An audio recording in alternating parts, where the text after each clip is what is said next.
We'll move on to Tua Tagovailoa. I mean, that just rolled off the tongue for me in my broad Leicester accent. Is a quarterback for has some conversation in the last few days around him because of his contract situation. His contract is up next year, and obviously in today's NFL world, we are looking ever forward to getting. Well, teams are looking ever forward to getting players like their quarterbacks signed up on early deals. I mean, not a controversial pick, so to speak, but there's a lot of different opinions around Tua Adam when he came out of the draft. It was obviously he was a very injury prone, was one of them, but an incredibly talented arm. Depends where he lands on how good he could be in certain states, in certain weather, and certain situations, I suppose. And it's been up and down for Tua throughout his career in Miami. But after the season that he and that team had last season, I mean, should this be as much a conversation as it could well be in the next coming months? Not really. Personally, I don't really get what this conversation is. I'm going to be told why there is this conversation, I know.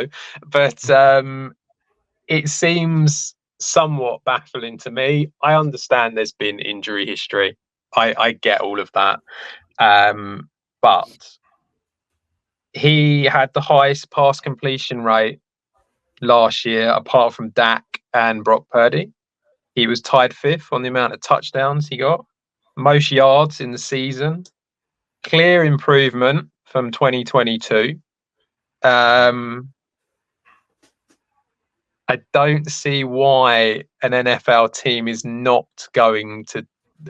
It feels very much like you've got yourself a very decent quarterback that you can argue that it's the weapons around him that are helping them things happening. But I think you could argue that for pretty much every quarterback in the league, apart from maybe Mahomes.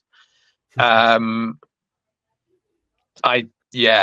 don't know why a team would give it up for essentially a rookie. Because who are you bringing in? You know, this is the thing. That's if you're bringing in a rookie, I don't get it. If you're going out and you're paying a fortune for someone who we all can look at and go, fair play, that's better, then fair enough. But I don't know who that quarterback is that's suddenly going to become available. Well, like you said, the stats for his last season was 17 games, 69.3% completion percentage, 4,624 yards, 29 touchdowns, with a career of 12,639 yards, 81 touchdowns. Andrew, I feel like you're not totally in on Tua, man. I feel like, you've got that Ohio State-Alabama rivalry thing, that sort of, you never were big on him in the first place. I mean, it all makes sense now.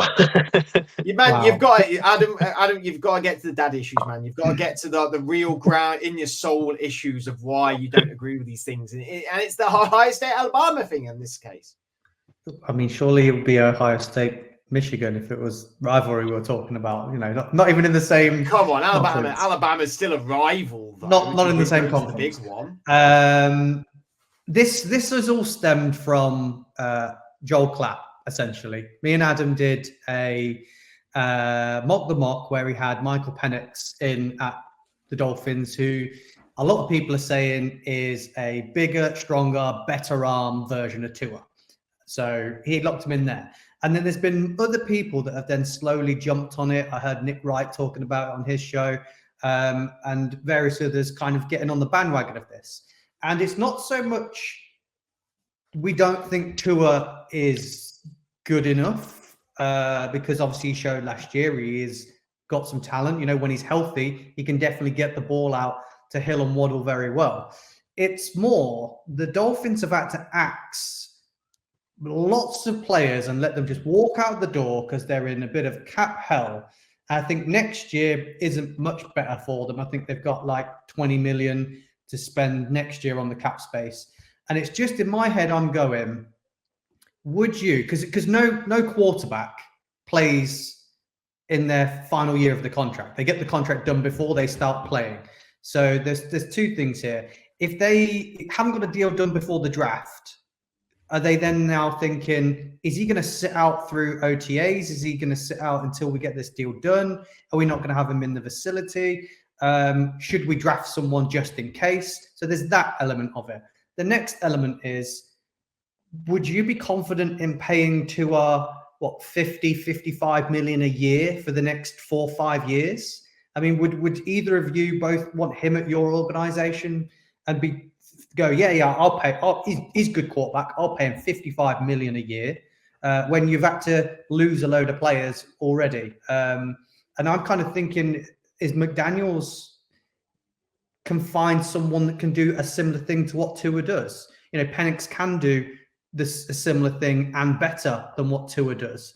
So would you not possibly, like Nick Wright said, would you pick up the phone and phone Minnesota and say, you've got 2 first-round picks. Do you like Tua? Because then they can create their own deal with Tua once they've got him. But that's the key, because he's not got a contract and he's not got a deal done. If they do try and trade him, then someone else can deal with the contract deal after that. So that's the area that I'm at, that I don't think they can afford, nor can they put all their eggs in one basket. The guy was like, literally before the season started last year, was, should I retire? Or, I've been concussed that many times. If it happens again, I might retire. So you're going to give him 5 years, 55 million. Adam, would you give him that big contract? No, but I don't think anyone would give him that. I don't think the Dolphins will give him that. He's not going to be the top. It doesn't always work like that. He's not going to be the highest paid. Daniel Jones is on 45, so you've got to be north of that, yeah? I'd agree on that. Okay. I'd say 55 is a fair one. I think I just think 3 years rather than 5. Find me the replacement, because you don't know that Michael Penix can do that. You've no idea, because he's never played a snap in the NFL. And so because of that, you can't say that. I think the argument that argument whittles down to, is Tua this good, or is Mike McDaniel's system this good? Can he do that? Can he make this offense do that under any quarterback that fits that sort of thing? We've seen it with Kyle Shanahan. We've seen it with Kyle Shanahan in San Francisco. He makes and again, we've said this before, but it's not a negative being a system quarterback or anything like that. You do not have to be the best quarterback in this league to be, and you can be adequate and you can win games. And is the argument now, is Tua really that good that we're going to pay him that much go?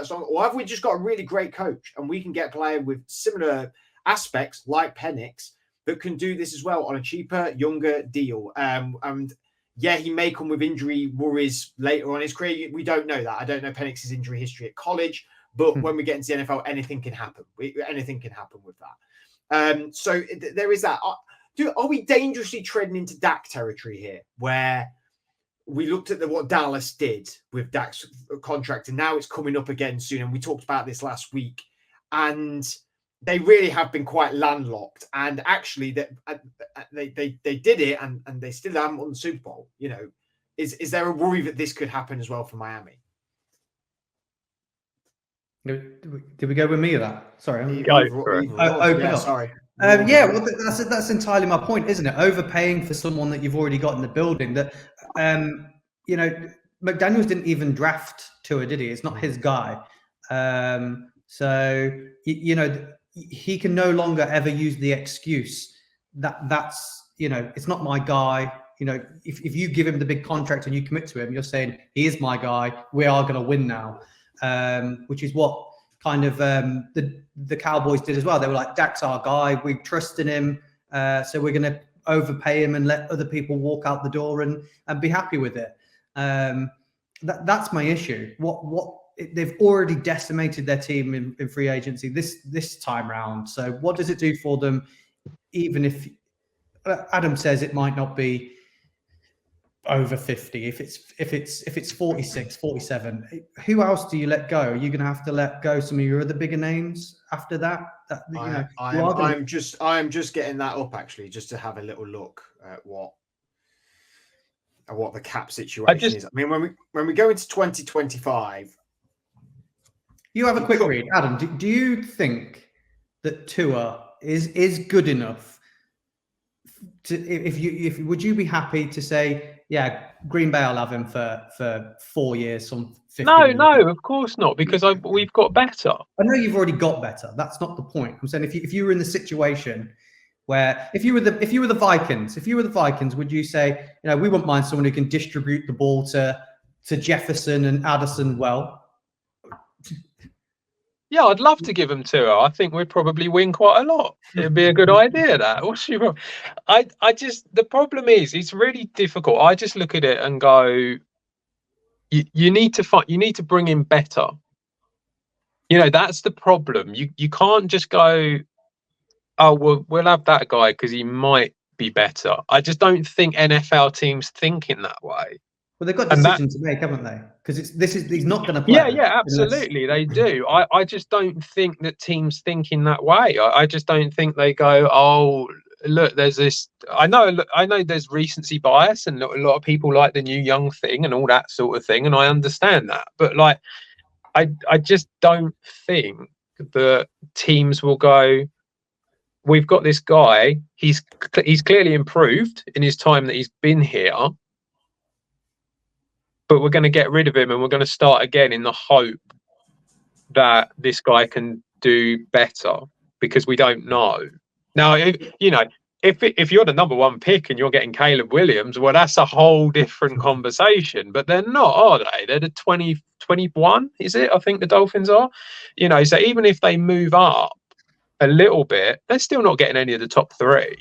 So what are you bringing in that's that for sure is going to be better?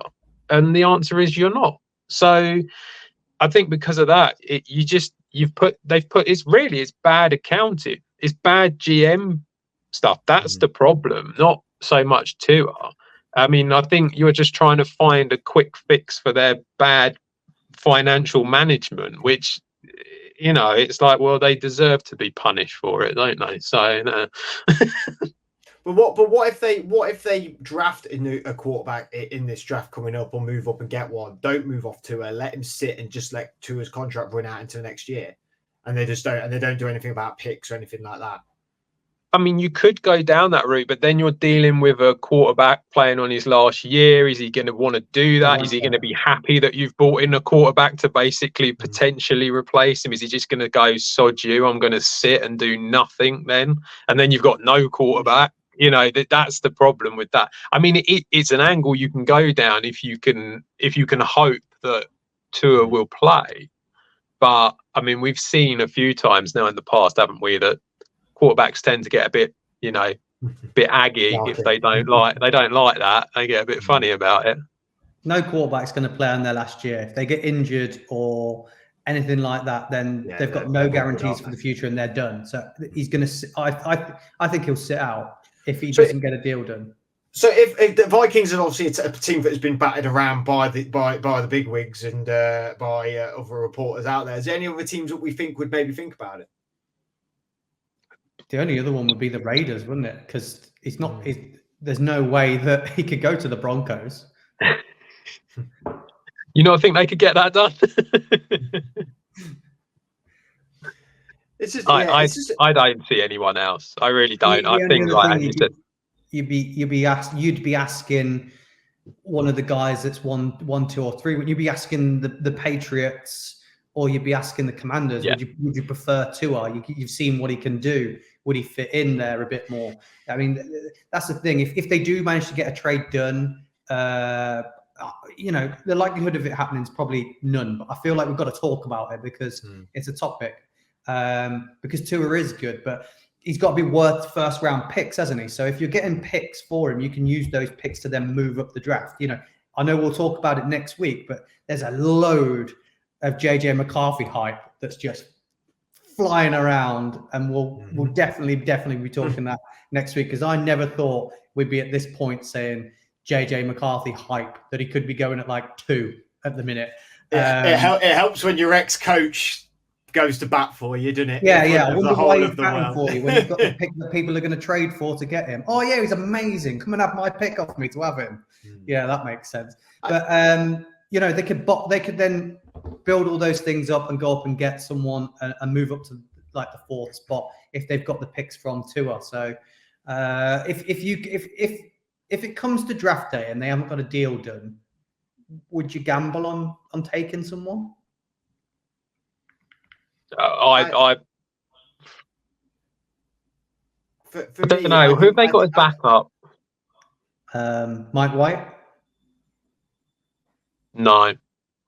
I think for me, for Tua, I think I think organizations will think this as well. Tua is a warm weather quarterback. Like it feels that way. He's not a cold weather quarterback. Someone like Minnesota could take him. They play inside. They're going to play out of their 6 divisional games. They're going to play 4 of them indoors. So you could work with that.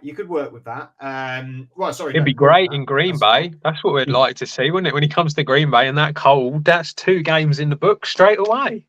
Brilliant idea. Potentially, but I think after seeing Miami and watching a lot of them, trying to watch a lot of them because we obviously got to see him this year in Germany, and obviously Michael Downs is such a polarizing character, and he's on social media a lot, and he seems to be everywhere in the media when it is in season.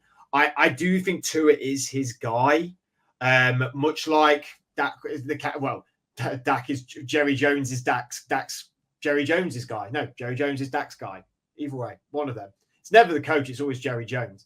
So I think he's going to get signed up there. I think that will probably happen sooner rather than later. That's going to happen. But it would be very, very fun to see a little trade between Minnesota and people moving up and down here, which way and any way.